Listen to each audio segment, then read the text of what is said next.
as emotional, subjective, and symbolic, the magician's operations may be viewed as actually accomplishing certain ends, or as symbolic expressions of their emotions and their desires. In Ludwig Wittgenstein's classic formulation, magic gives manifestation to a wish, it expresses a wish. 36. Echoing such earlier formulations, Joseph Gusfield suggests that in symbolic behavior the action is ritualistic and ceremonial in that the goal is reached in the behavior itself rather than in any state it brings about. 37. This pragmatist perception of ritual may be useful as a way for an observer to excuse someone else's otherwise irrational practice, but there is little evidence that most practitioners themselves view the effect of their rites as merely expressive and not objectively effective. 38. Magic rituals in medieval Europe were clearly intended to produce results, to arouse passion, to drive people mad, to find stolen goods, and so forth. Judicial evidence makes it clear that the practitioners, the clients and the victims all expected magic to have objective effect, and when it did not, this was because the specific practitioners were inept or did not perform rituals with sufficient strength to command the demons they summoned. 39. In one sense, however, Gusfield's formulation does apply to magic. Magical rites, like prayers of petition, may be used for practical ends, but any goals extrinsic to the ritual presuppose an effect intrinsic to it. The prayers and actions that constitute orthodox ritual first of all transform the relationship between the praying person and God, as also the relationship with the persons prayed for, with others in whose company one is praying, and with others throughout history who have said the prayer in question. If such ritual is transformative, the transformation is in the first instance one that occurs within the ritual itself. The participants in the ritual become different, and the network of relations in which they stand is reconfigured. Even if no further results ensue, for the duration of the ritual the world of the participant is transformed. Normally one undertakes a ritual with the expectation of further, extrinsic changes, moral or physical, but these are secondary, at least in a logical sense, however important they are to the participant. They are secondary because they presuppose a prior change within the ritual itself, an empowerment of the participant that then makes extrinsic change possible. Ritual can be effective for other purposes only if it first is effective as ritual. It can have secondary efficacy only by virtue of its primary efficacy. The principle holds in the case of magical rites, and perhaps most especially those involving demonic magic, even if they are undertaken for the sake of some practical end. That purpose can be accomplished only because within the ritual there is a transformed relationship between the magician and God, between the magician and the demons, and perhaps also between the magician and other humans. Calling upon the aid of God, the magician seeks power over the demons. The primary purpose of the ritual is to build sufficient power that the magician may compel the spirits to do his will. Only if within the ritual itself this transformation of power is attained can the magician accomplish any other goal. The efficacy of ritual ex opere operato must be perceived in this light. Thomas Aquinas was stating the common perception of theologians in the later Middle Ages when he recognized the Mass and sacraments as having objective effect independent of the disposition and moral status of the celebrant and minister. That ritual was inherently efficacious, ex opere operato, apart from any further effect to be gained by virtue of the minister's or participant's disposition, ex opere operantis, by no means meant that the rite was magical. Whether an operation qualified as magic or not depended chiefly on which powers it invoked. If it called upon celestial or manifest natural powers it was not magic, but if it appealed to demonic or occult natural powers it was magic. 40 rituals that called upon angelic aid formed an ambiguous category, possibly but not necessarily magical, but mainly because the identity of the angel summoned might be in doubt. 41. A ritual, magical or otherwise, could have efficacy ex opere operato, precisely because it transformed the status of the performer and his or her relationship with God, with other spirits, and with humans. It was clearly this fear of the efficacy of magic ex opere operato that led an actor playing in the Jeu de Saint Barbe in 1470 to make a notarized counterpact declaring that, by the invocations and anathemas of the demons which he makes in the play, he does not intend to speak from the heart but only in the manner of the play, and that on that account the enemy of humankind, the devil, should not have any claim on his soul. 42. But the force of magical ritual was not in all respects analogous to that of other rites.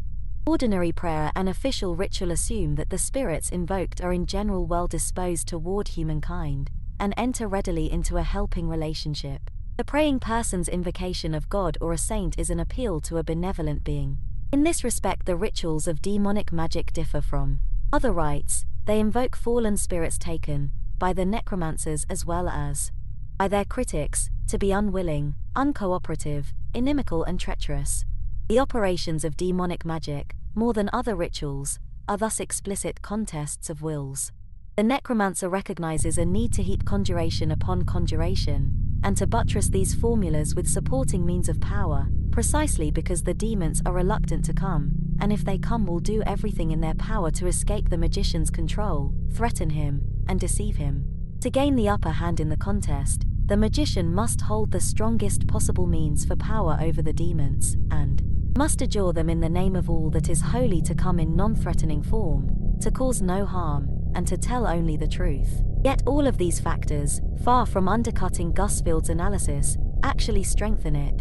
They show how vitally important it was for the magician to focus his attention and his energies on the immediate consequences of his ritual action. His rites could be efficacious for extrinsic purposes only if they were first effective as rites, as ritual contests with cunning and powerful spiritual adversaries who could nevertheless be induced to fulfill his command. The function of language within magical ritual is a subject to be explored in detail when we examine formulas of conjuration in a later chapter.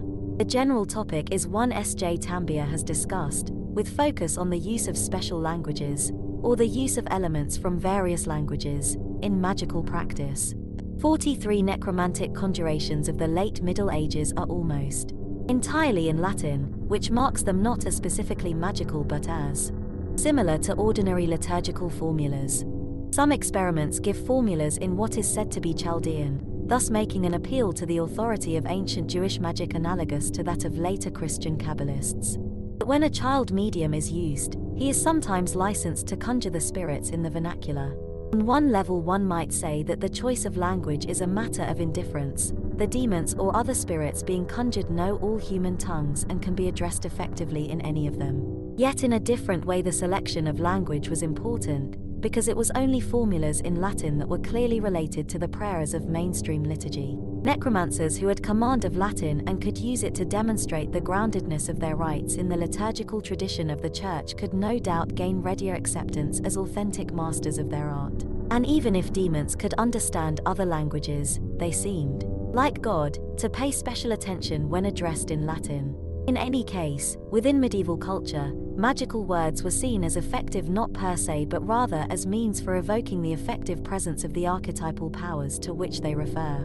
Magical language is thus not in a simple sense the cause of efficacy but rather its occasion. The cause is a network of forces released and coordinated by the magician's verbal cue. The situation is analogous to that of the Eucharist. The priest's utterance of the words of consecration is not the cause of transubstantiation but rather the divinely ordained occasion for divine intervention.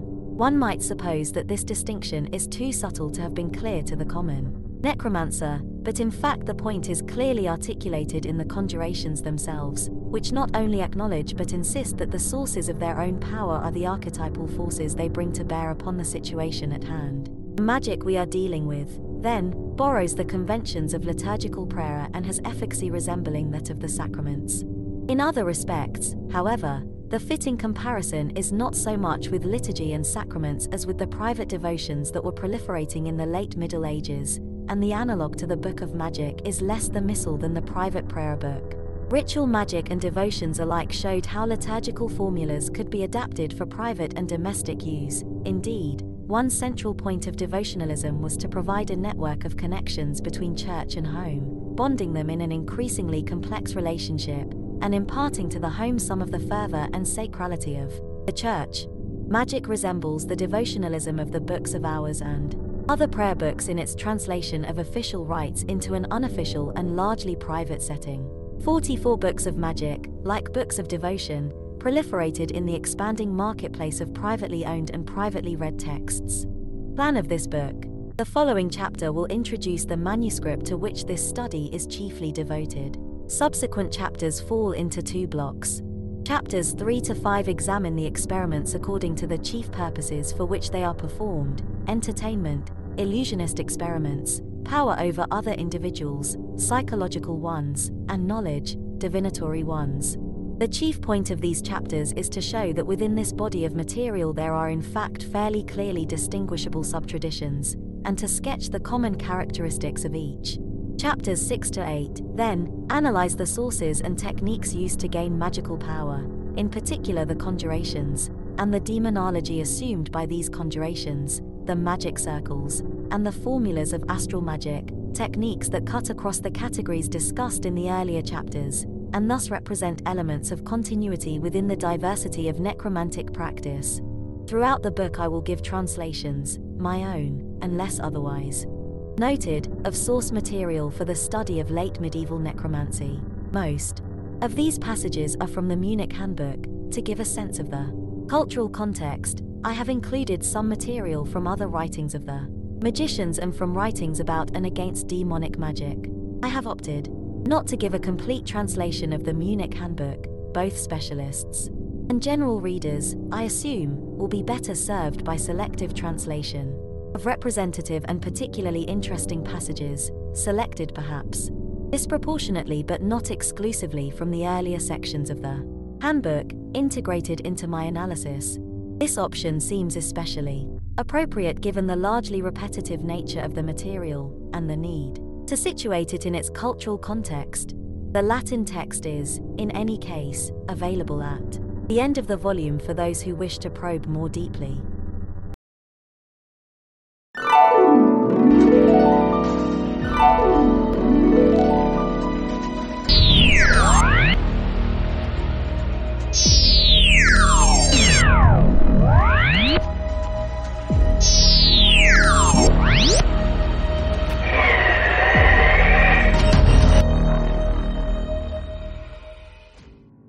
The limited improvement was due in part to models using only a small number of neurons. When larger populations were available, we observed more sizable improvements. For instance, when the population decoder considered 3 or more neurons, performance increased to 60.07.5%, relative to a performance of 55.86.0% provided by the single best neuron. We conclude that V4 population responses are predictive of perceptual deciscience in a fine orientation discrimination task, whereas V1 population responses contain much weaker signals. Decisions can be predicted from the responses of small populations, even when choice signals in individual neurons are, on average, barely evident. Animals' decisions are known to be influenced by their choice and reward history, especially if the task stimuli are near threshold. For instance, in the absence of strong sensory information, a subject might be more likely to repeat a decision if it led to a successful outcome on the previous trial.